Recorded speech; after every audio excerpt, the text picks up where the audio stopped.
Embracing Uncertainty, Breakthrough Methods for Achieving Peace of Mind When Facing the Unknown. Written by Susan Jeffers, summarized by Detailed Book Summaries. Chapter 1. How do you choose to live?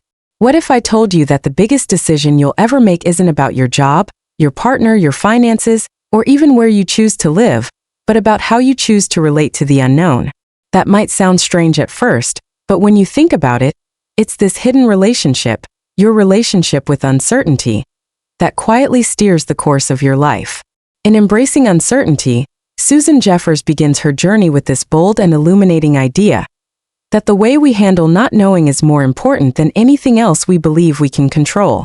From the very first pages, she nudges us into a question most of us avoid. How do you want to live? Not just in terms of goals and milestones, but on a deeper level, how do you want to live emotionally, spiritually, moment to moment, knowing that nothing is guaranteed?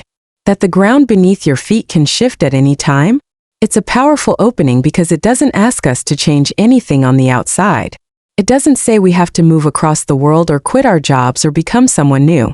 Instead, it invites us to look inward and notice what we do when we're confronted with uncertainty, which, let's be honest, is all the time. The future, no matter how meticulously we try to map it out, is always unknown. That's not a flaw in the system. That's the system. But here's the trick. Most of us are addicted to certainty. We crave it like a security blanket. We want to know that if we do A, then B will happen.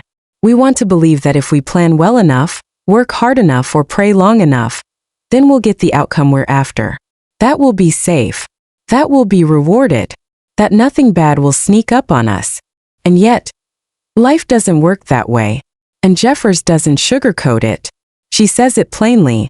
Certainty is an illusion. And the more tightly we cling to it, the more fearful and anxious we become. Because deep down we know that we don't actually control everything. We never have. Now, you might be thinking, if certainty is a myth, then what am I supposed to hold on to? What do I trust? Jeffers offers a radical alternative. Trust the uncertainty itself.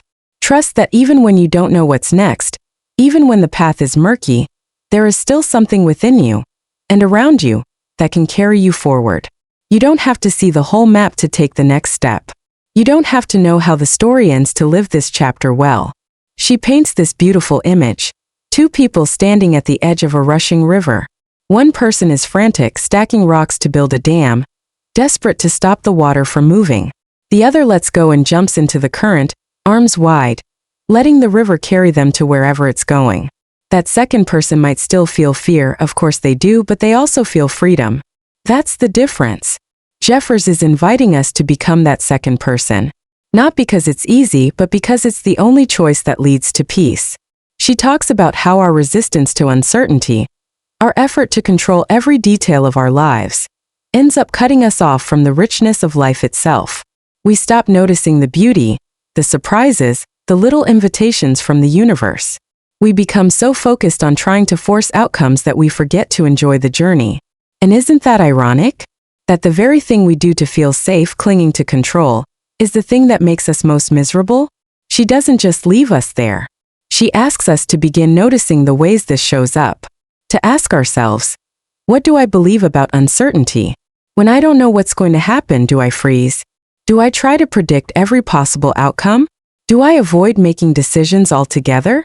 Or do I lean in, trusting that even if it's messy, I can handle it? One of her most powerful ideas in this chapter is incredibly simple.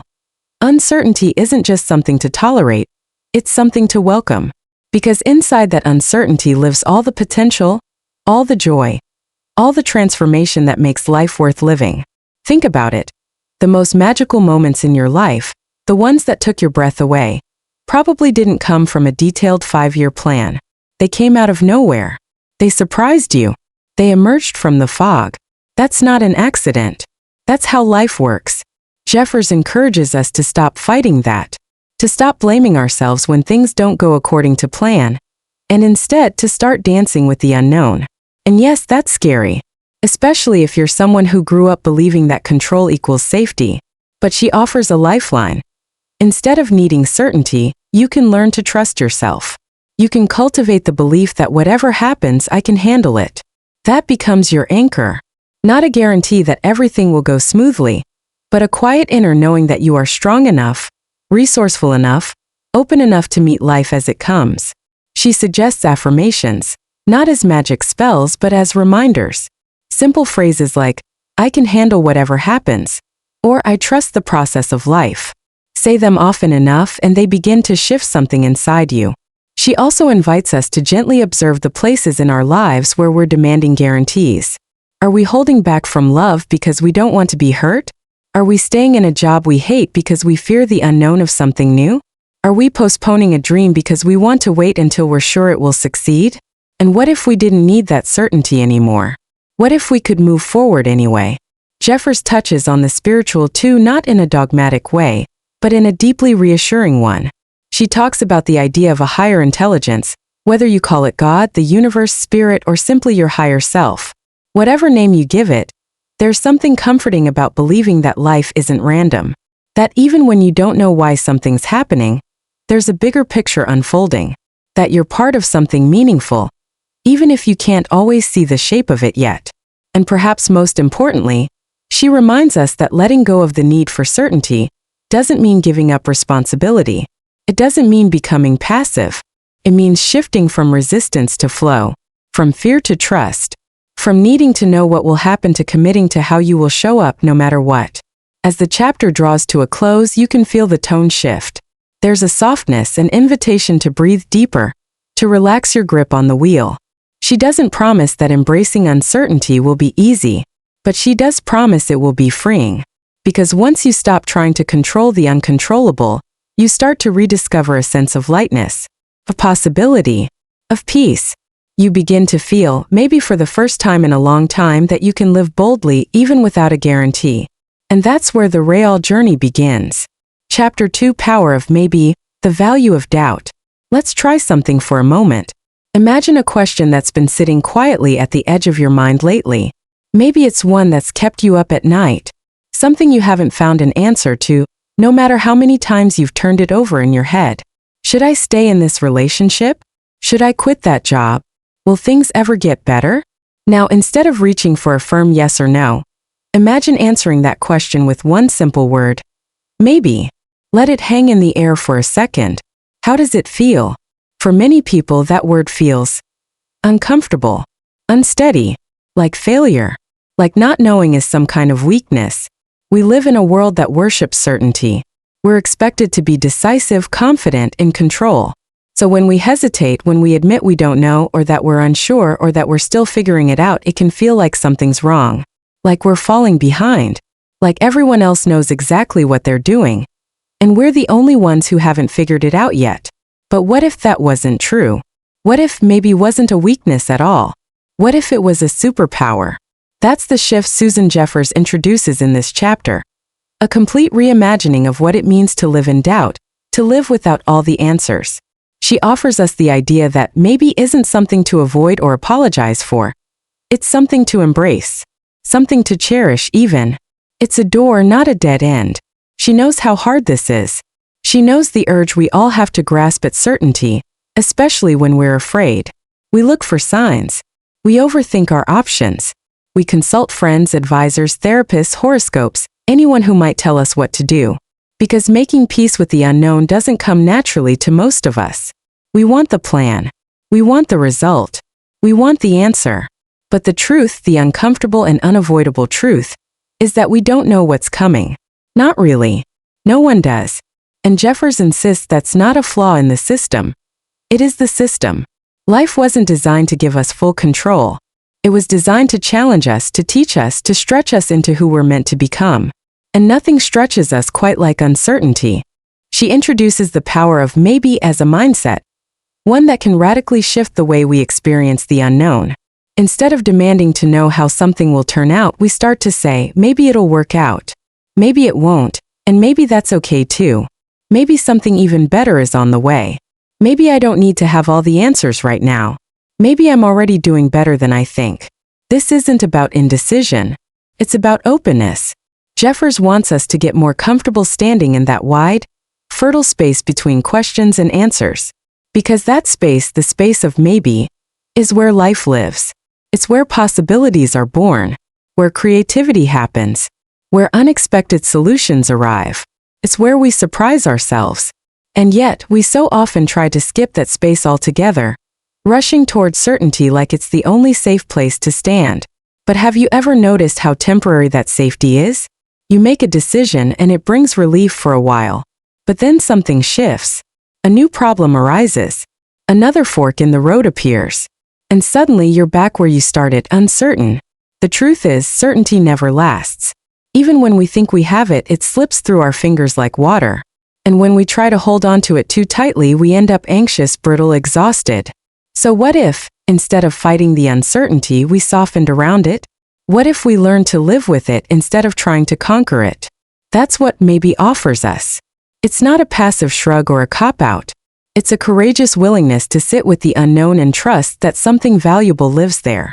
Jeffers shares the story of a woman who was paralyzed by a big life decision. She didn't know whether to leave a stagnant relationship. She kept waiting for clarity, for a moment when the right choice would light up in neon. But it never came. What finally set her free wasn't certainty, it was a shift in perspective. She realized she didn't need a guarantee of how things would turn out. She just needed to believe she could handle it, whatever happened.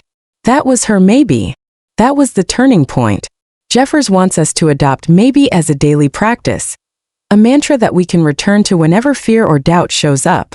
It's such a gentle word, but it holds so much power. Maybe I'm exactly where I need to be. Maybe this setback is part of something bigger. Maybe I'll look back and be grateful for this confusion. These aren't empty phrases. They're subtle shifts that open doors in the mind. They turn off the panic and turn on the possibility. She also makes a key distinction. Maybe isn't a way to avoid making decisions.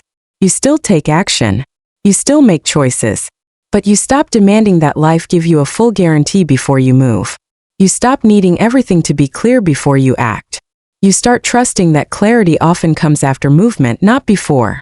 Think of how many opportunities you've talked yourself out of because you couldn't see the whole staircase. You wanted to know it would work before you took the first step. But life rarely works that way. Most of the time you learn what you need to know by walking. And maybe is what allows you to begin. There's something deeply spiritual about this shift.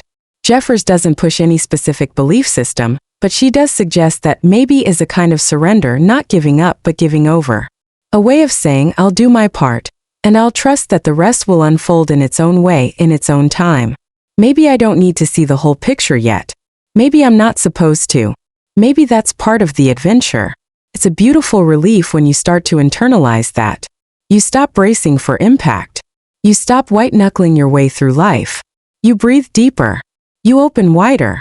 And instead of feeling like you're lost in a fog, you start to sense that you're in a forest, and there's a path. Even if you can't see it yet. By the end of the chapter, you start to feel it in your bones. Maybe is more than just a word. It's a doorway. A gentle, powerful invitation to stop demanding that life be something it's not, and to start dancing with what it is. Unfinished. Mysterious. Bursting with possibility. And maybe, just maybe, that's the most beautiful way to live. Chapter 3: Freedom from our attachment to unhappiness. There's something surprisingly sticky about unhappiness. Something familiar. Something oddly comforting in its repetition. We might say we want joy, peace, freedom, and mean it. Yet we find ourselves circling back to fear, worry, and limitation, like returning to an old blanket that no longer warms us but feels too worn in to throw away. That's the quiet tension this chapter brings to light. That for all our talk of change, growth, and transformation, there is a part of us, often buried beneath awareness, that is deeply attached to the very things that make us feel small. And Susan Jeffers, in her clear and compassionate way, calls us to examine that truth without shame, without judgment, only with curiosity and courage.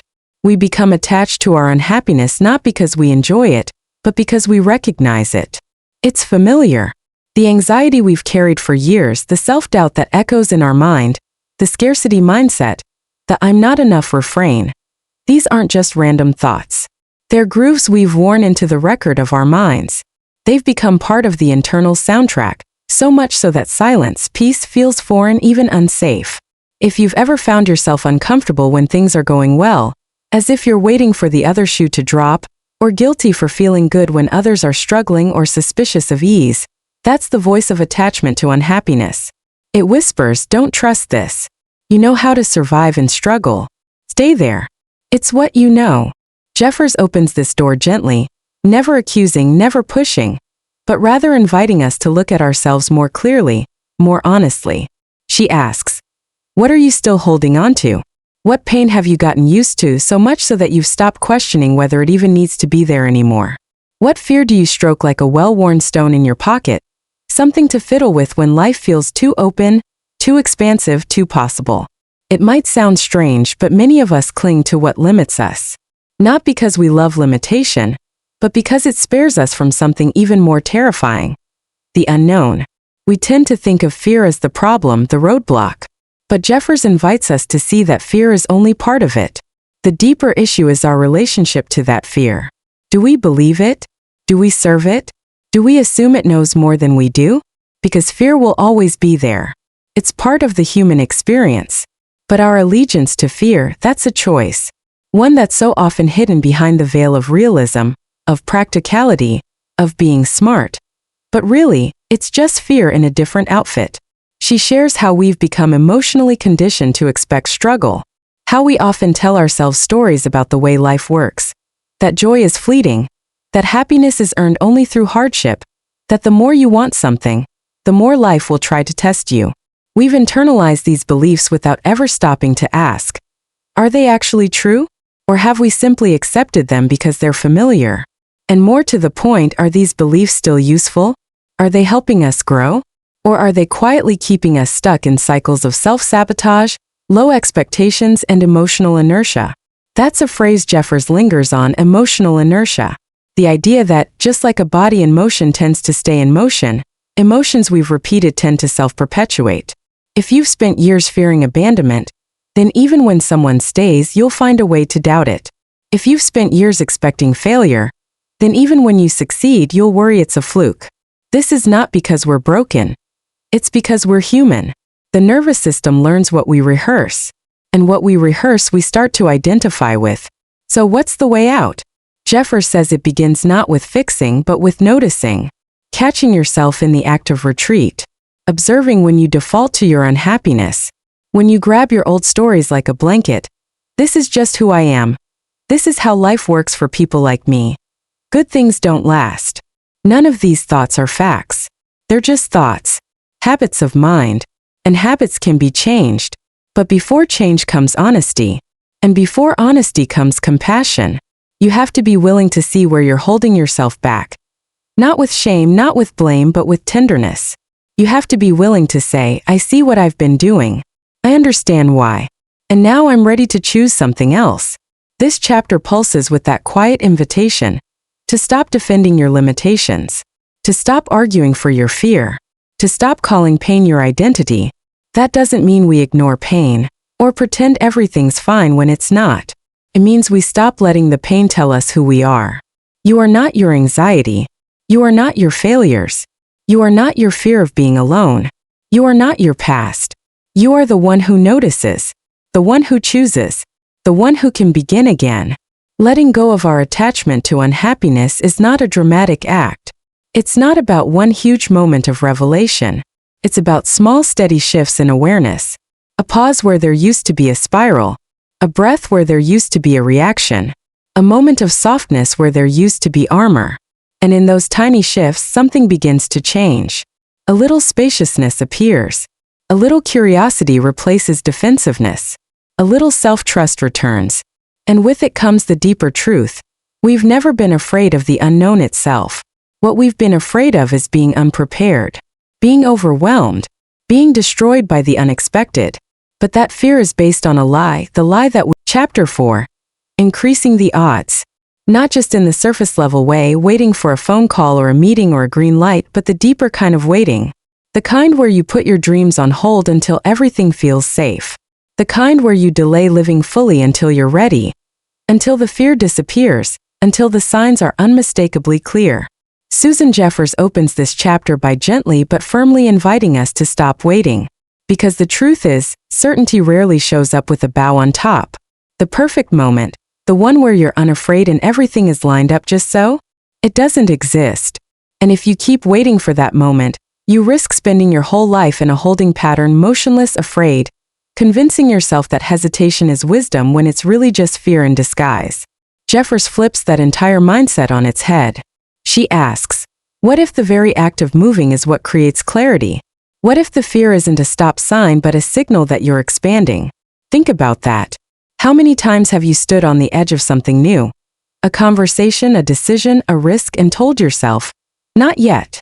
You say you need more time, more facts, more courage. But in doing so, you quietly outsource your power to a future that never quite arrives. This chapter is a wake-up call to reclaim that power. To act now, even if it's imperfect, even if it's messy, even if you're shaking. Because movement, not certainty, is what builds confidence. One of the most transformative shifts Jeffers suggests is moving from a results-based mindset to an experience-based one. In other words, stop asking, what if I fail? And start asking, what will I learn? When you stop framing choices as success or failure, and instead see them as opportunities for discovery, something powerful happens. You stop freezing. You start flowing. You let yourself be curious, engaged, human. And this, more than anything, is to bring with you as you act. Let it ride in the passenger seat if it must, but what chips away at fear?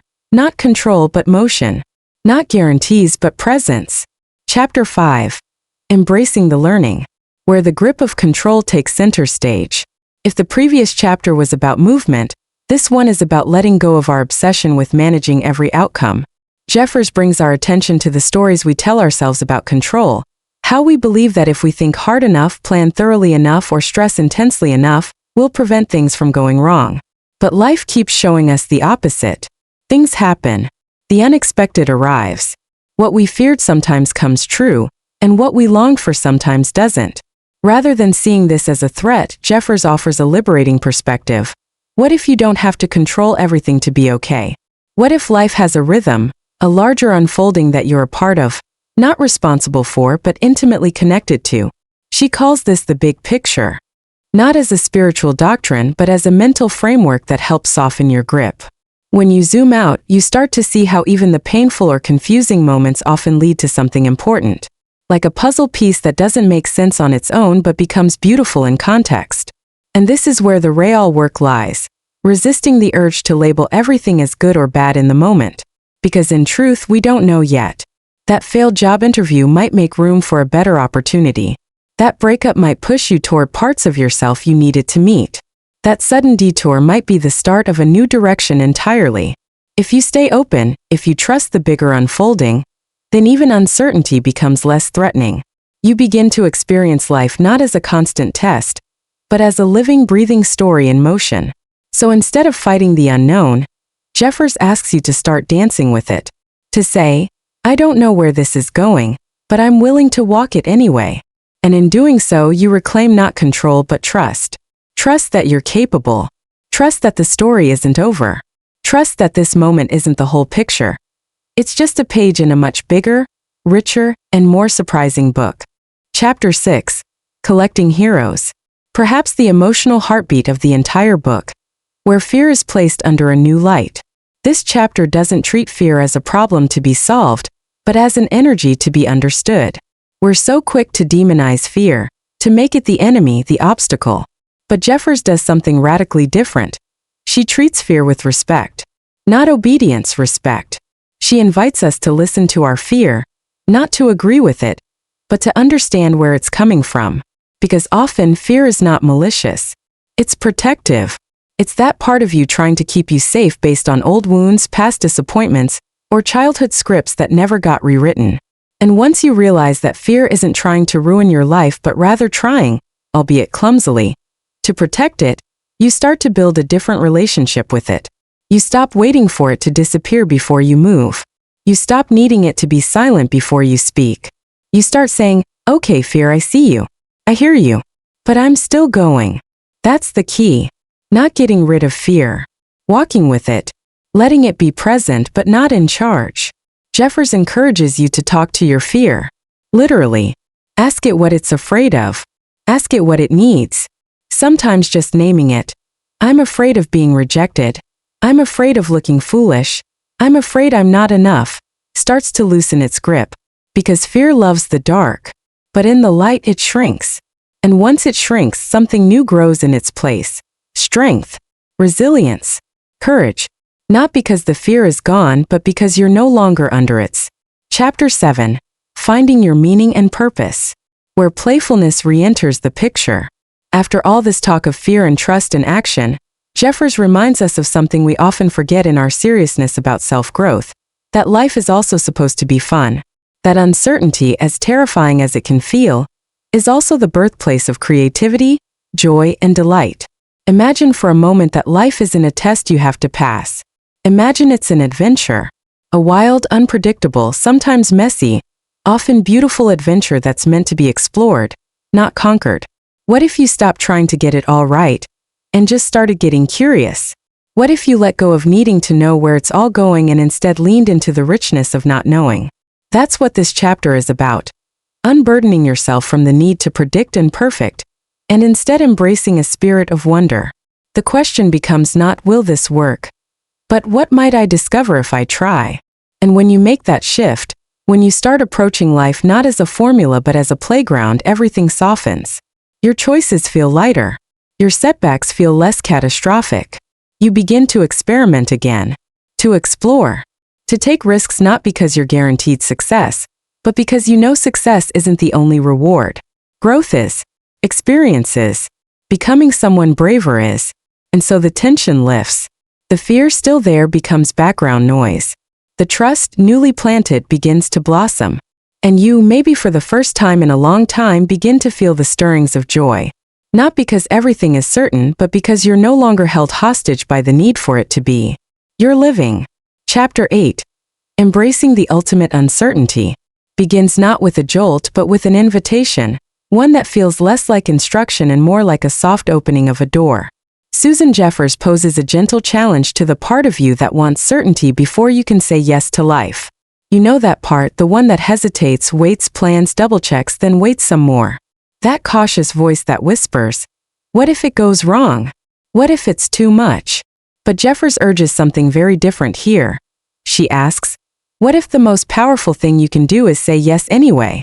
Not a blind yes, not a reckless yes, but a full-hearted yes to life as it is. Messy, unpredictable, uncertain, beautiful. A yes to the present moment. A yes to not knowing. A yes to trusting that you'll learn and grow no matter how it unfolds. Most of us, she explains, are conditioned to say yes only when we feel safe and sure, when all the data is in and the risk has been minimized. But what if true peace doesn't come from safety, but from surrender? Not surrender as in giving up, but surrender as in letting go of the fight against what is. You can almost feel the resistance lifting as you take this in. It's not about giving up control, it's about giving up the illusion of control. Because life, whether you like it or not, is uncertain. You can tighten your grip or you can open your palms. And what Jeffers is really asking here is this: what happens if you stop resisting and start allowing? What happens when you replace "why is this happening to me" with "what is this asking of me"? She reminds you that saying yes doesn't mean liking everything that happens. It means saying yes to showing up. Yes to learning. Yes to your own capacity to respond.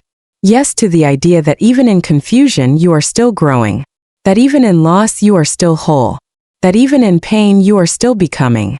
And when you say yes from that place, when you choose willingness over resistance, you start to feel it. A subtle power rising within. The power of trust. The power of alignment. The power of peace, not as an outcome but as a practice. Chapter 9. Enjoying the feast. Where the focus turns inward into the very core of how we see ourselves. Because even as we begin to say yes to life on the outside, there's a quieter battle happening within. The battle of self-image, of identity, of the long-held stories we tell about who we are, what we're capable of, and where we fit. And more often than not, those stories were written long ago by parents, teachers, critics, or simply the echoes of fear. You're not strong enough. You always mess things up. You can't handle pressure. You're not meant for more. We carry those narratives around like invisible backpacks, so familiar we forget we're even wearing them. But Jeffers, with her trademark clarity and compassion, holds up a mirror. She asks you to really look at the assumptions you've made about yourself. Not with shame but with curiosity. She invites you to question them. Who told me this story? Is it actually true?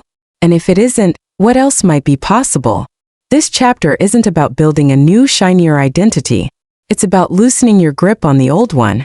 It's about realizing that who you think you are, your limitations, your flaws, even your strengths, is only a tiny fraction of the vastness within you. There is so much more than you've been taught to believe, so much more you haven't let yourself explore. But first, you have to stop protecting the old narrative.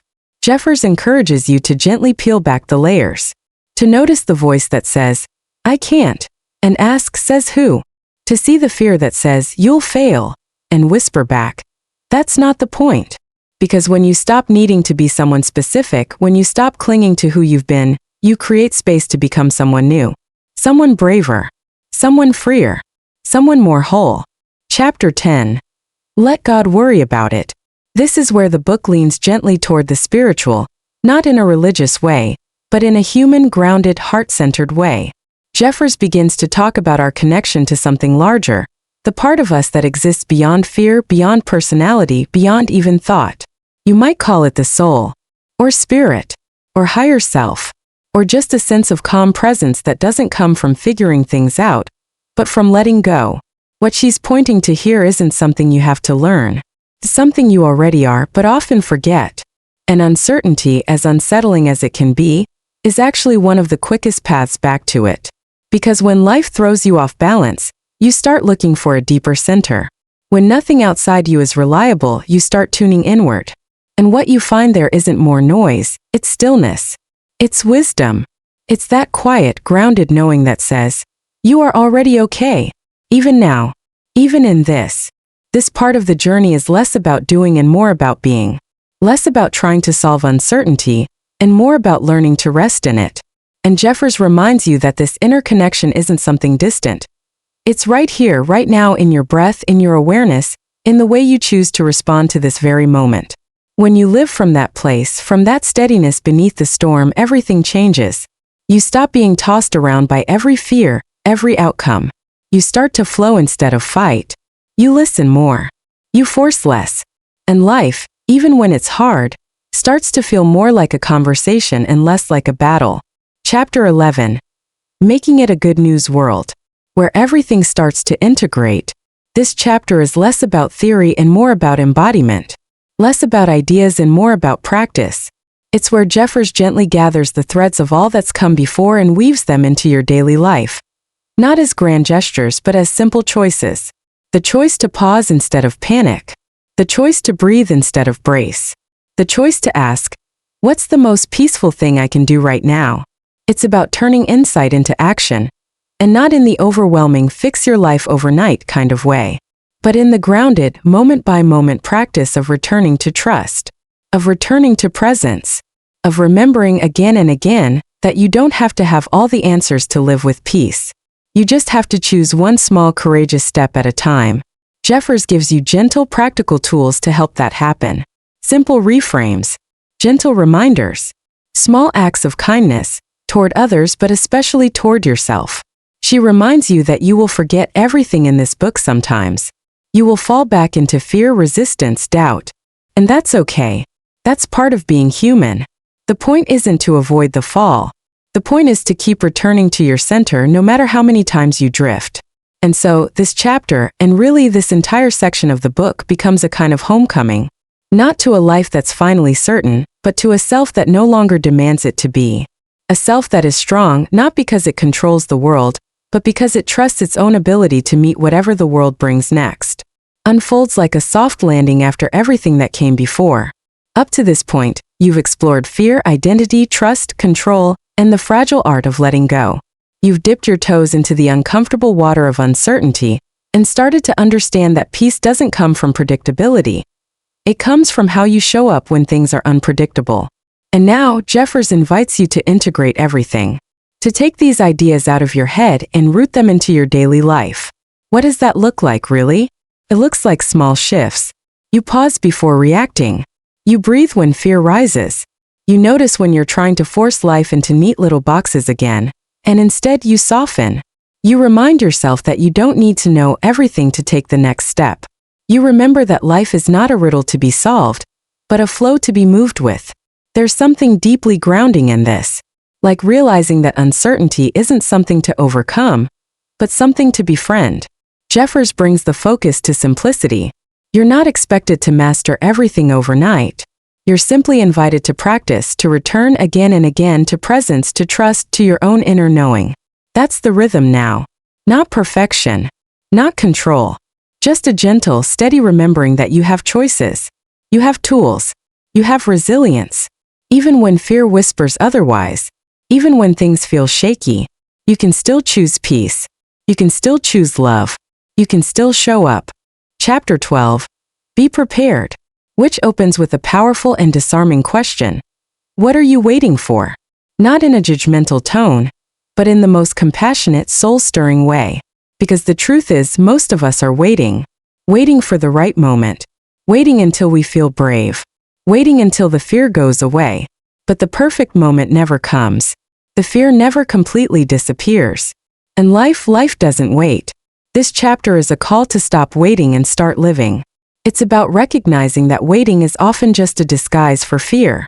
You tell yourself you're being cautious or wise, but deep down you're just scared. Scared of failing. Scared of succeeding. Scared of what others might think. And Jeffers doesn't shame that fear. She simply asks you not to let it decide the course of your life. She encourages you to act while you're afraid. To speak up before you feel completely ready. To move forward even when your hands are still trembling. Because readiness is not a prerequisite for action. It's a result of it. The more you move, the more capable you feel. And that capability creates confidence, not the other way around. Jeffers reminds you that aliveness doesn't wait for safety. It waits for your permission. The moment you stop trying to control every variable, the moment you step into the moment as it is, you start to feel something that's been buried beneath your hesitation: freedom. It might be quiet at first, like the first few rays of sun through a cloudy morning. But it grows. And with each small step, you begin to reclaim pieces of your life you didn't even realize you'd surrendered. Chapter 13 Epilogue. Bring it all on. Brings into the light. Growth is not a straight line. You'll have moments of courage followed by moments of collapse. You'll take 2 steps forward, then fall back into old patterns. You'll feel strong one day, scared the next. And that's not failure. That's just being human. This chapter is all about the spiral. About revisiting old fears with new eyes. You don't unlearn fear in one grand epiphany. You meet it again and again, each time with a little more softness, a little more strength. Jeffers invites you to see your setbacks not as signs that you're broken, but as opportunities to deepen your practice. Because every time you return to the tools, the breath, the self-talk, the trust, you reinforce your new foundation. And slowly, over time, that foundation becomes steady enough to stand on. There's deep reassurance in this. You begin to forgive yourself for the backslides. You stop expecting to arrive at some final state of confidence or peace. Instead, you understand that life is a living process, and so are you. There is no finish line. There is only presence. There is only practice. There is only the next step, taken not in perfect certainty, but in trust. One of the most beautiful truths Jeffers shares in this chapter is that nothing is wasted. Every fear faced, every detour taken, every lesson learned the hard way. It all serves your becoming. Even the moments that feel like regressions are often the exact thing that softens your heart, strengthens your spirit, or teaches you how to hold yourself with more compassion. You don't need to be flawless. You just need to keep showing up. Chapter 14. Rises almost like a sunrise after a long night. This chapter shifts the tone again. Not into something airy or idealistic, but into the quiet power of conscious creation. After learning to embrace the unknown, to act without waiting, and to trust the spiral of your growth, you're finally ready for this question. What do you want to create? Jeffers reminds you that you are not a passive character in life's story. You are a co-author. You are shaping your reality with every thought, every belief, every small choice. And even though life itself remains uncertain, your approach to it doesn't have to be. You can wake up each day and set an intention. You can choose your attitude. You can decide what energy you want to bring into the room. You can take an active role in your own joy, your own healing, your own expansion. This chapter is less about grand vision boards or manifesting dreams, and more about the day-to-day art of alignment. When you're aligned, when your actions, thoughts, and desires are in harmony, you feel it. Things don't always get easier, but they get clearer. You begin to notice when you're out of step with yourself. You stop forcing things that don't feel right. You let go of goals that come from fear or ego, and you begin moving from a deeper place, from truth. Jeffers calls you to begin each day not by checking the news or bracing for the worst, but by asking, who do I want to be today? What do I want to give? What would love choose here? These questions don't eliminate uncertainty. They simply make you stronger within it. They anchor you. They give you clarity where clarity matters most. In how you live, how you love, and how you meet each moment. So by the end of chapter 14, you're no longer the person waiting for life to calm down before you begin. You are the person walking forward with open hands. The person who trusts the unknown enough to dance with it. The person who shows up not because they know what will happen, but because they believe in who they are becoming. And isn't that the true power of embracing uncertainty? Not that you become fearless, but that you become free. Chapter 14. Embracing the exercises. Rises almost like a sunrise after a long night. This chapter shifts the tone again. Not into something airy or idealistic, but into the quiet power of conscious creation. After learning to embrace the unknown, to act without waiting, and to trust the spiral of your growth, you're finally ready for this question. What do you want to create? Jeffers reminds you that you are not a passive character in life's story. You are a co-author. You are shaping your reality with every thought, every belief, every small choice. And even though life itself remains uncertain, your approach to it doesn't have to be. You can wake up each day and set an intention. You can choose your attitude. You can decide what energy you want to bring into the room. You can take an active role in your own joy, your own healing, your own expansion. This chapter is less about grand vision boards or manifesting dreams, and more about the day-to-day art of alignment. When you're aligned, when your actions, thoughts, and desires are in harmony, you feel it. Things don't always get easier, but they get clearer. You begin to notice when you're out of step with yourself. You stop forcing things that don't feel right. You let go of goals that come from fear or ego, and you begin moving from a deeper place, from truth. Jeffers calls you to begin each day not by checking the news or bracing for the worst, but by asking, who do I want to be today? What do I want to give? What would love choose here? These questions don't eliminate uncertainty. They simply make you stronger within it. They anchor you. They give you clarity where clarity matters most. In how you live, how you love, and how you meet each moment. So by the end of chapter 14, you're no longer the person waiting for life to calm down before you begin. You are the person walking forward with open hands. The person who trusts the unknown enough to dance with it. The person who shows up not because they know what will happen, but because they believe in who they are becoming. And isn't that the true power of embracing uncertainty? Not that you become fearless, but that you become free.